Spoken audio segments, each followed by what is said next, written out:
Yeah, they're inconsequential for what they're doing. So, all right, good. You're gonna.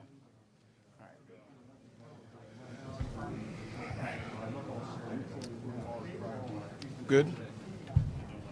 Good. You good? All righty, we're going to go ahead and get started. So the microphone is for media use, so I'll have to use my big boy voice. Is it still morning? Yes, so good. So good morning. We want to thank everyone who came out to participate in our project that we have been working diligently on, and it's important that everyone come out today and we explain this all to the public because this is not just a CPD problem, but this is a Central Ohio, Franklin County problem. And the problem I'm referring to is the juvenile crime that we are facing not only in our city, but as you can see to my right, other agencies in Central Ohio. So again, we at CPD want to thank all of the outside agencies, our partners from local departments here in Central Ohio to come out and not only support us, but they are also in collaboration with us as far as this project is concerned. So I will just have everyone just quickly introduce themselves, and then you can just have a seat once you make your introduction. Larry Reinhardt, Bexley, Chief of Police. Ryan Starnes, Grandview Heights, Chief of Police. Rick Butskill, Grove City, Chief of Police.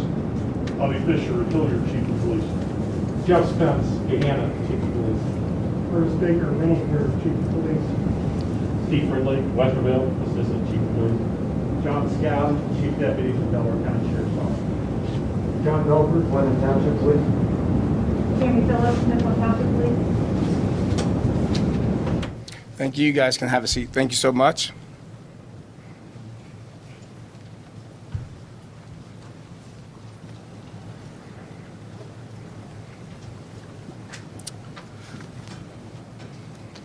So again, I just want to quickly go over what this actual operation is before I introduce Chief Woods to come up and have a few words. So this is Operation Game Over. From the beginning of December 2020 through the end of January 2021, law enforcement in Central Ohio noticed a significant uptick in crimes involving juveniles stealing purses off of lone females, then stealing their cars. A large majority of these stolen cars were then found to be used in additional crimes. These crimes have increased in violence and a propensity since December of 2020. As a result, over a dozen Central Ohio law enforcement agencies, as you can see, again, who are up here, have been working in conjunction with us at the Columbus Division of Police to identify these individuals involved in these crimes. And we have been making arrests on the spot as appropriate. The investigators from multiple agencies met and discussed the crimes being committed. It was found that the same pattern of crimes were happening not only in Columbus, but in neighboring agencies.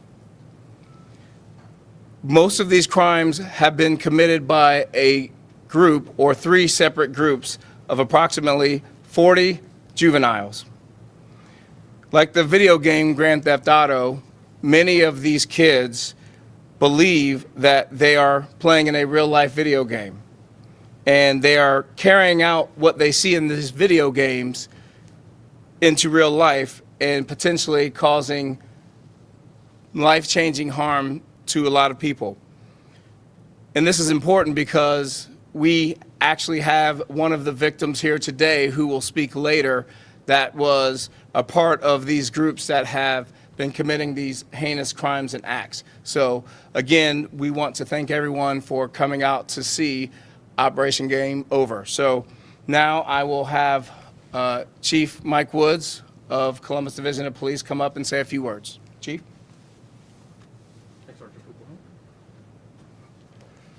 Good morning. First, I'd like to thank all our partners for being here today. As you can see, we've assembled chiefs and representatives from agencies across Central Ohio and within the Columbus Division of Police to talk to you about what's going on all across our cities. I've been talking to all of you for the past several months about the rise in violent crime going on in Columbus. And I even made a few shifts in detectives and the responsibilities that those detectives are focusing on. But at the same time, I said property crimes would not be forgotten about. Someone's loss of a car, their loss of a purse, credit cards is important to them, and we were going to remain focused on that. But I also said that we were concerned that the juveniles that are involved in those types of crimes were escalating and could easily become a suspect in a violent crime. And we're seeing that as these kids have moved from stolen cars into strong arm robberies now. So that it has remained a focus, and what we have done is worked with our partners, and the collaboration and cooperation that we are getting is wonderful. And because of that, we've been able to identify these approximately 40 children, excuse me, they're not children, they're juveniles that are committing serious crimes. And it's important for us as law enforcement to do something about that. We need the community's help to help us prevent the crimes before they occur, but once they do occur, it's our responsibility to do something about that. Us coming together today should be a sign to our community members that we take this seriously and we're going to do something about it. I'd like to bring up Chief Crispin from Whitehall, who can share some additional words from what they're seeing from their city and the continued cooperation. Chief.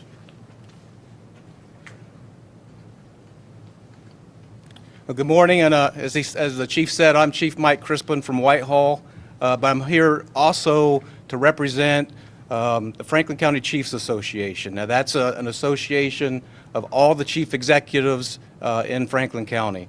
And as you can see, they were up here earlier. Columbus is a part of that. The Sheriff's Department's a part of that.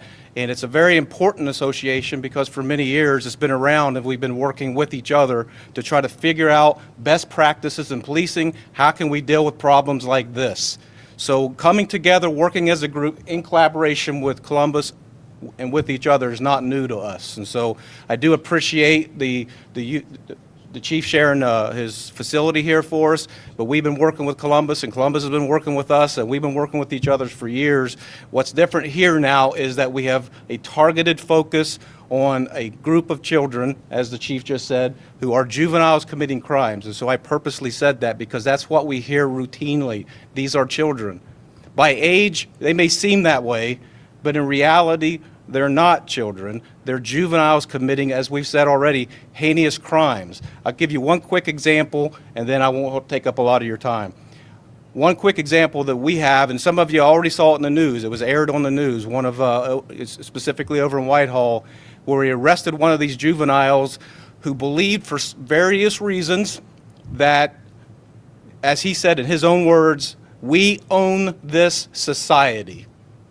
That's what they believe right now, and a lot of that has to do with their interactions with each other in social media and multitudes of different reasons. But what I will tell you this is, as an association, we have decided we aren't going to tolerate this anymore within our cities. What's happening in Columbus is happening in Whitehall, it's happening in Reynoldsburg, it's happening in Gahanna. I can go right down that list. That's why everybody's up here, is because this is something very serious that's happening in our communities. That gentleman I just mentioned was out very quickly and committed even more heinous crimes shortly thereafter, and is involved in shootings and things of that nature. So one thing I would like to say is this.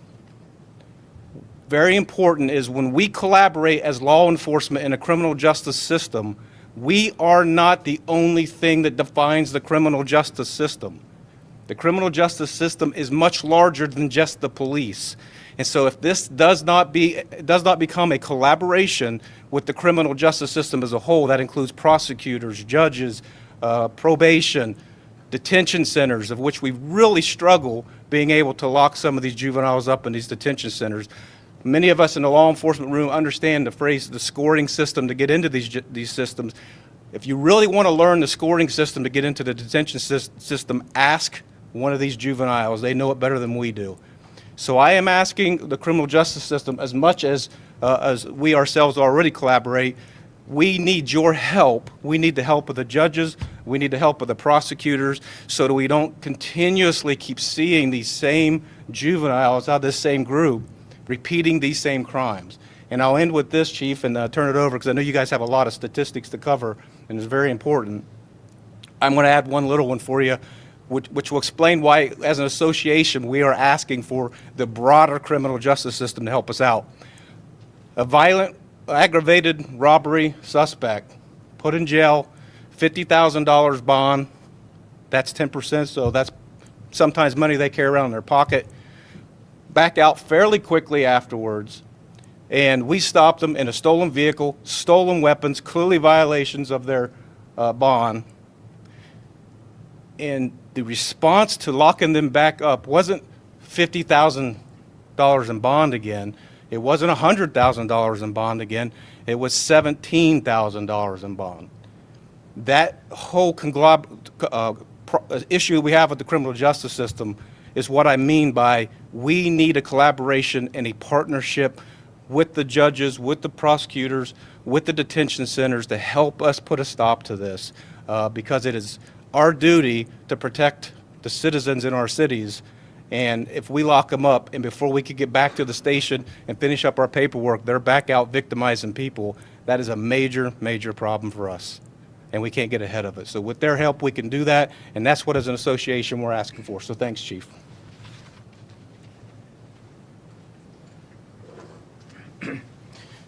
Thank you, Chief Crispin. So very quickly, we're going to keep it moving. What I'm going to do now is show you a few examples of some of these groups we are dealing with and some of the crimes that they have been involved in. Now, this took place December of 2020, as you can see, in a retail parking lot. If you can direct your attention to the SUV that is right here. This is a suspect vehicle, and you will see right here, it's kind of hard in the daytime, so I apologize.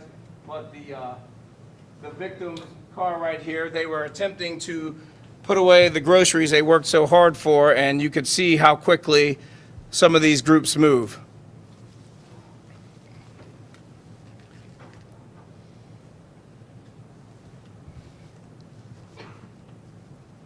So they jump out, ripped it out of her cart, she tried to get it, and then they took off.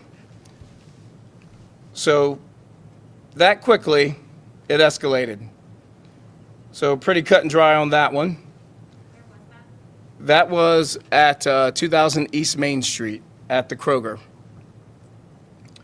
So the next one, this occurred on the north side of Columbus, and you will see this car right here was running, and you will see it's pretty clear what happens, how quickly this escalated as well.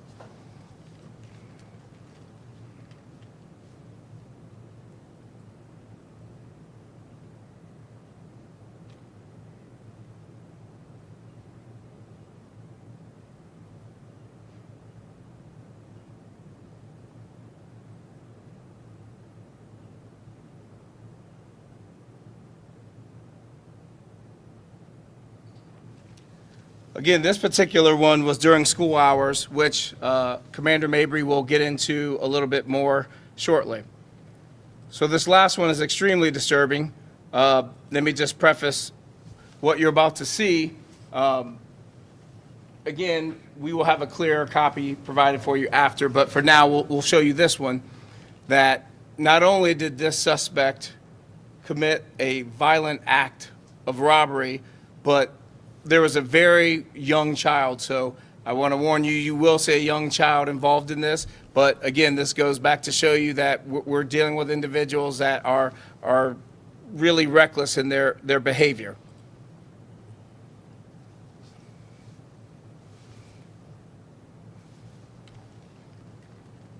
So this is the victim car right here.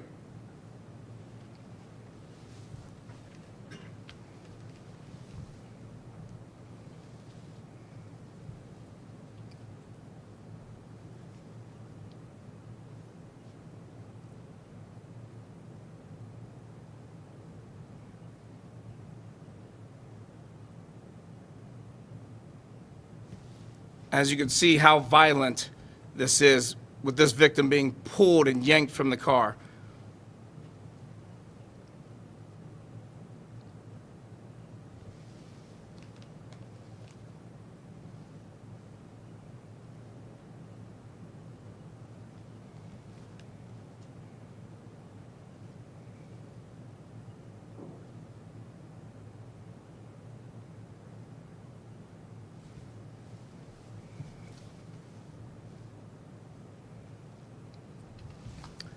again, I mean, the videos speak for themselves. So, I don't know about you, but these are things that should never happen anywhere, especially in our city.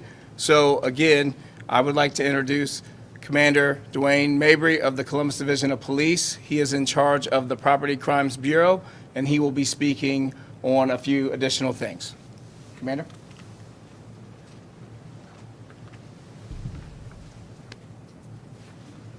Thank you, Sean.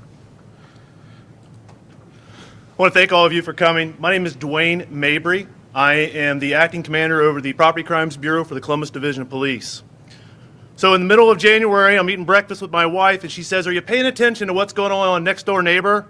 And I go, "What are you talking about?" She said, "There's been a series of purse snatchings at the Walmart, the Kroger, the other Walmart, and all around the community." And I said, "I need to look into that." So I immediately called our crime analyst, and she says, "Commander, this is off the hook. It's crazy what's going on. I'm glad you've made this phone call."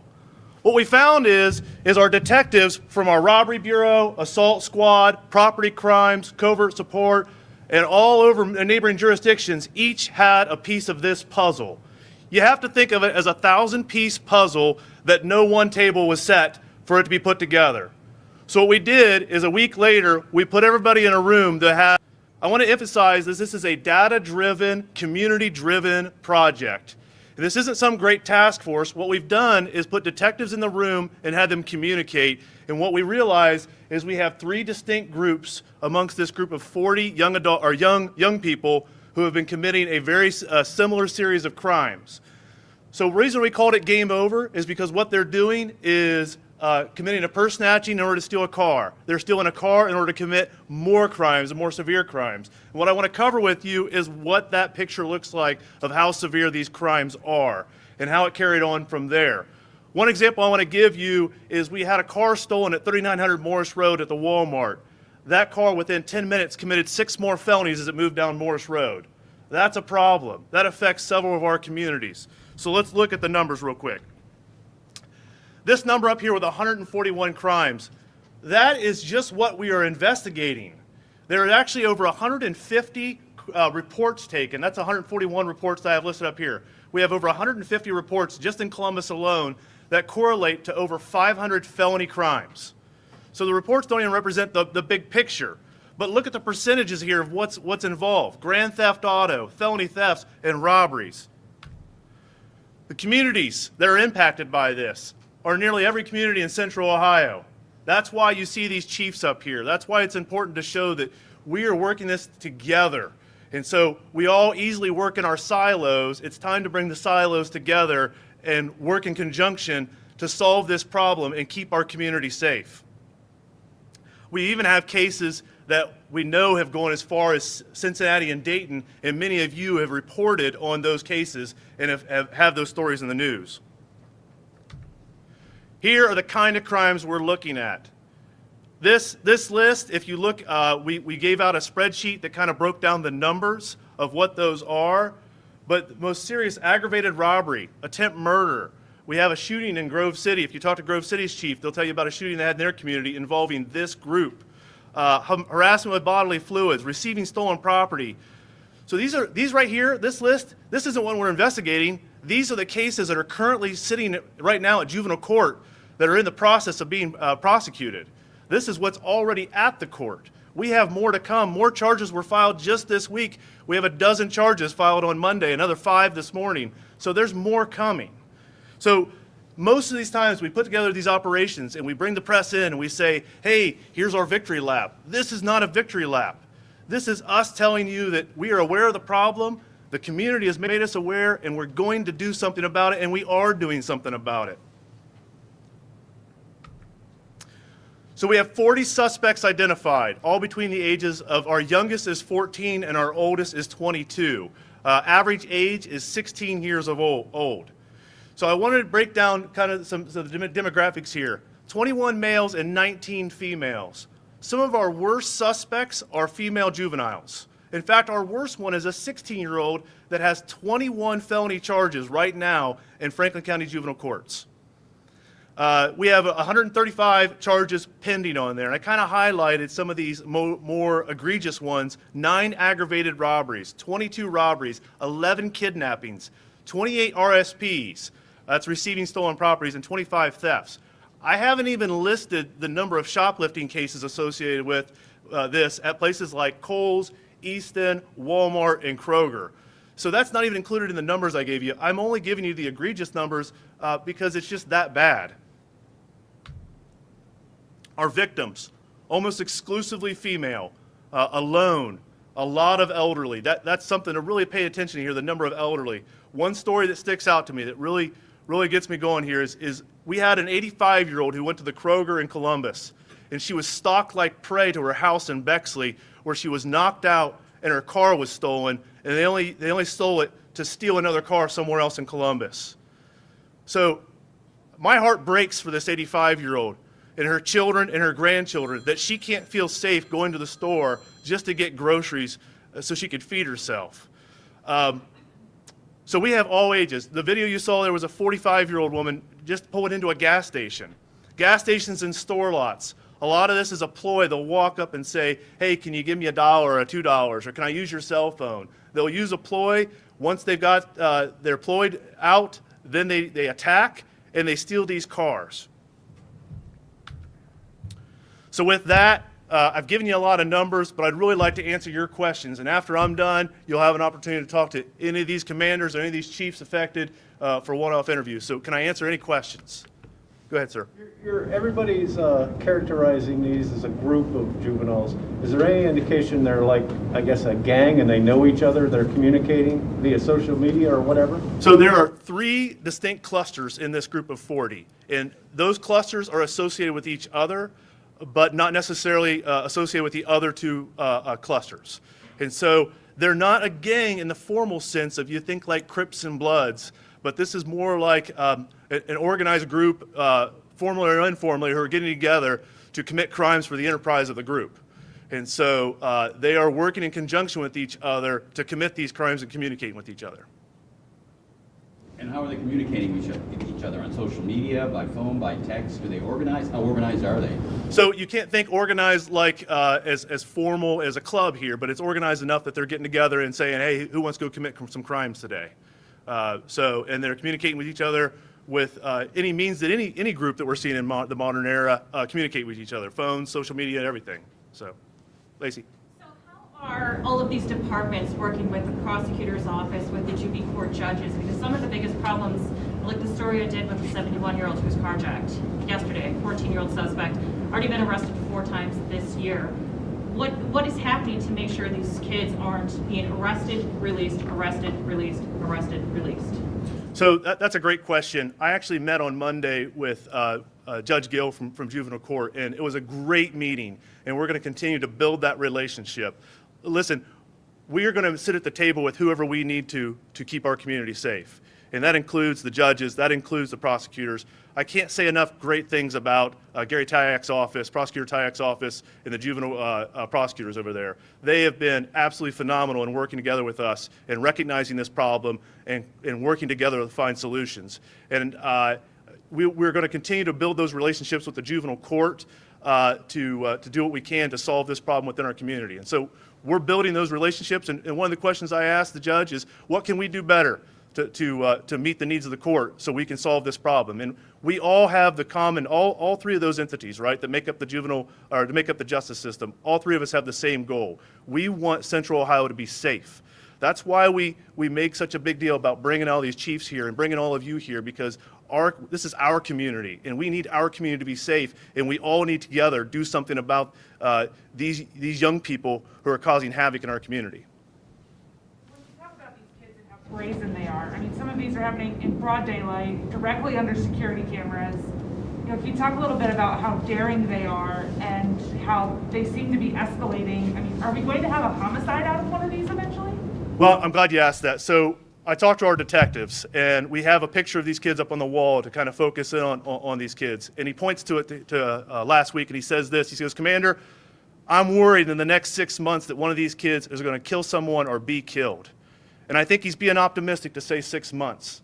Why is this such a critical need to have this press conference and have all of you here? Because we think it's that big of a deal that if we can do something about this now, that maybe we can save one of these kids' lives or save someone in our community's lives from these kids. So it's a both and too. This is not an either or. We have to think both ways. So yeah, we are worried about that, and that's why we're sitting here today. Yes, ma'am. What do members of the community need to know? What should they be doing? Well, you're going to have a follow-up afterwards with Commander Combs from our Community Response Bureau, and we're going to talk a little bit more about how you can be more aware of your surroundings. But I say the biggest thing is, listen, I know it's cold, I know it's convenient to warm up your car, but unless you can lock that car up, don't do it. Don't leave your car warming up. It's going to get stolen. One, even if you're not harmed, someone's going to be harmed by that car later. And just the financial impact on our community to having these cars stolen. You yourself did a story this week with a gentleman whose car was struck by one of these stolen cars. What's the financial impact on his insurance going up, on the fact that he's now got to pay a high deductible, how it affects him economically in that neighborhood economically when he's impacted by these kids? There is a ripple effect of these children, or not, I don't want to call them kids, they're young people who are making these horrible decisions. There is a ripple effect on our community. And back to your question about the brazenness, you know, we had one kid in an interview say this, very similar to the Whitehall interview.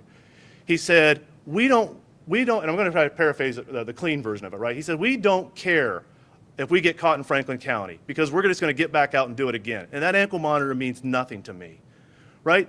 These kids are brazen, and that's why we're here, because these kids need to know that we're aware of it as a law enforcement community, as a criminal justice system, and we're doing something about it. And you may feel good and comfortable about your criminal activity today, but there are consequences for your behavior, and they are coming shortly.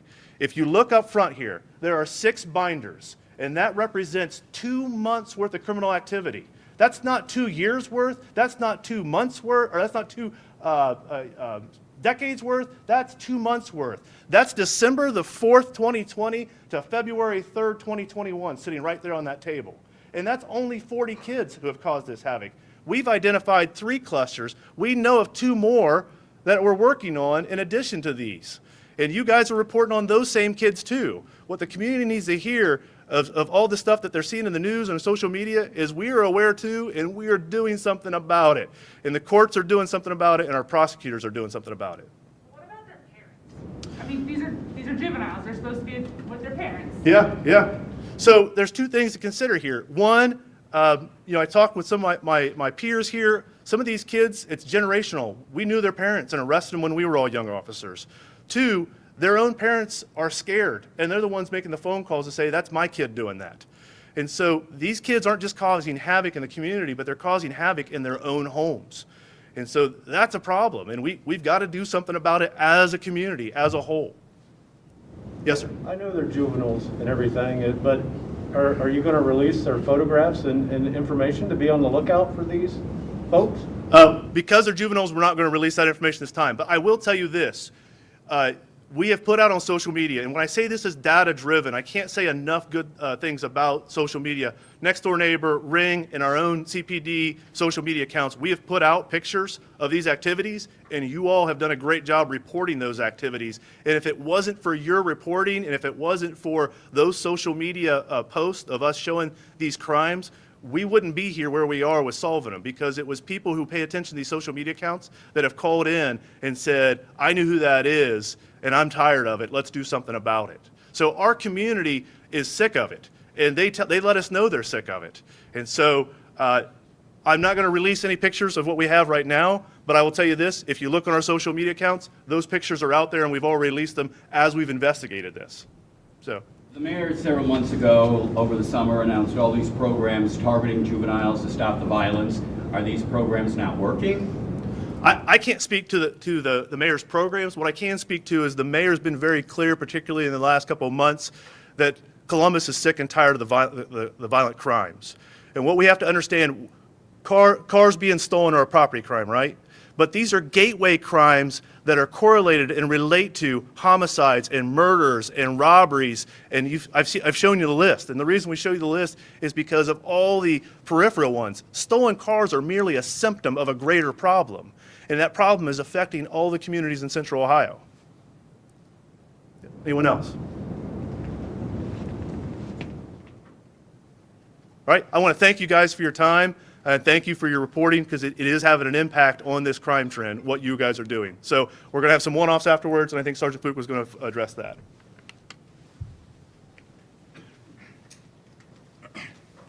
Thank you, Commander. One last piece of business before we get into any individual one-on-one interview requests that you have. Holly, can you come up for just a second, please?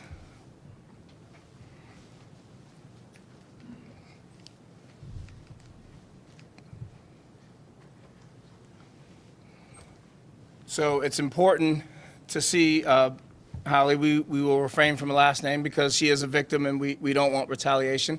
It's important that she came today, and we're so appreciative of the fact that she was willing to step forward, of being an actual face to the crimes.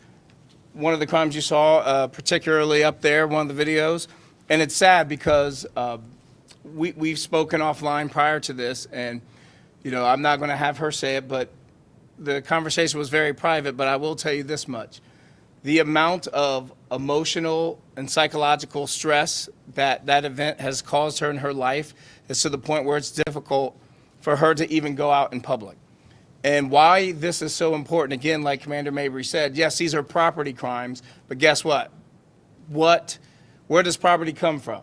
It comes from people. It belongs to people. There are people that are in the property. And yes, thankfully, she was not injured and she was not hurt, but we have to remember the psychological, the physiological stress that is caused to these victims from these crimes.